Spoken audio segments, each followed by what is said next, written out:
ঈদ মোবারক। দর্শক, স্বাগত জানাচ্ছি বাংলা নিউজ 24 এর শীর্ষ 10-এ। সঙ্গে আছি আমি মাহমুদুল হাসান। এক নজরে জেনে নিব দেশ বিদেশের আজকের গুরুত্বপূর্ণ খবর।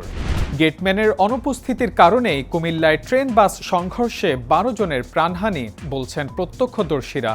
ঈদের আনন্দ ম্লান করে পৃথক 4 জেলায় সড়ক দুর্ঘটনায় নিহত আরও 9, আহত অন্তত অর্ধশত।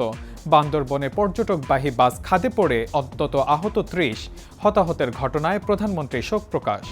ঈদের দিন জামালপুরের দেওয়ানগঞ্জে ভাসমান সেতু ভেঙে ব্রহ্মপুত্র নদে পড়ে নিহত 5 শিশুর জানাজা ও দাফন সম্পন্ন।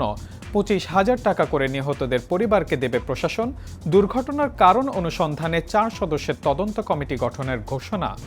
ঈদের ছুটিতে পর্যটন কেন্দ্রগুলোতে দর্শনার্থীদের উপচে পড়া ভিড়। পাহাড় সমুদ্রে পরিবার নিয়ে সময় কাটাচ্ছেন ভ্রমণ পিপাসুরা। প্রাণীদের সাথে পরিচয় করাতে শিশু কিশোরদের নিয়ে চিড়িয়াখানায় বড়রা। ঈদে মুক্তি পাওয়া নতুন ছবি দেখতে সিনেমা হলগুলোতে যাচ্ছেন সাধারণ মানুষ। ঈদের দ্বিতীয় দিনেও রাজধানী ছাড়ছেন অনেকে। বাস ও রেল স্টেশনে যাত্রীদের ভিড়, স্বাচ্ছন্দ্যেই ভ্রমণ করছেন নগরবাসী। ভোগান্তি এড়াতে আগেভাগে ঢাকা ফিরছেন কেউ কেউ। তারেক রহমানকে নিয়ে সমালোচনার নামে সরকারের বিরুদ্ধে বিষোদ্গার করছে বিরোধী দল, অভিযোগ রুহুল কবির রিজভীর। গণতন্ত্রের সৌন্দর্যের জন্য হলেও সংবিধান সংস্কার প্রয়োজন বলেছেন জামায়াত আমির। জবাবদিহিমূলক রাজনীতি প্রতিষ্ঠার ঘোষণা। হাদি হত্যা মামলায় 14 দিনের রিমান্ড শেষে কলকাতার আদালতে ফয়সাল ও আলমগীরকে হাজির। নিজেকে নির্দোষ দাবি প্রধান সন্দেহভাজন ফয়সাল মাসুদের। বললেন, হাদি হত্যাকাণ্ড বিএনপি জামায়াতের কারসাজিতে হতে পারে। 71-এর গণহত্যার স্বীকৃতির দাবিতে যুক্তরাষ্ট্রের পার্লামেন্টে এক কংগ্রেসম্যানের প্রস্তাব।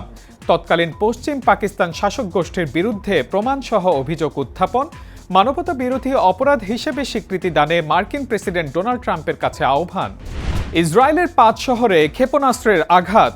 হামলায় অন্তত 2 শতাধিক হতাহতের দাবি তেহরানের। প্রথমবারের মতো হামলার শিকার হল দিয়েগো গার্সিয়া।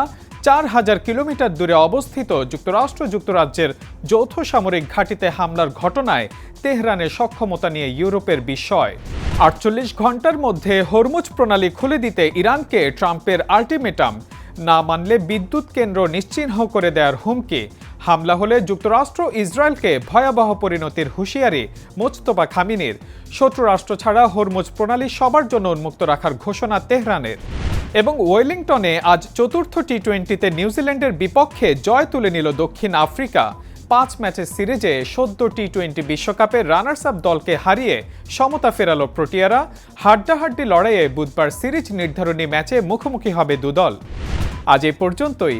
সবশেষ খবর সবার আগে জানতে ভিজিট করুন বাংলা নিউজ 24 এর ওয়েবসাইট, ইউটিউব চ্যানেল এবং ফেসবুক পেজে। এতক্ষণ সাথে থাকার জন্য ধন্যবাদ। সবাইকে ঈদের শুভেচ্ছা।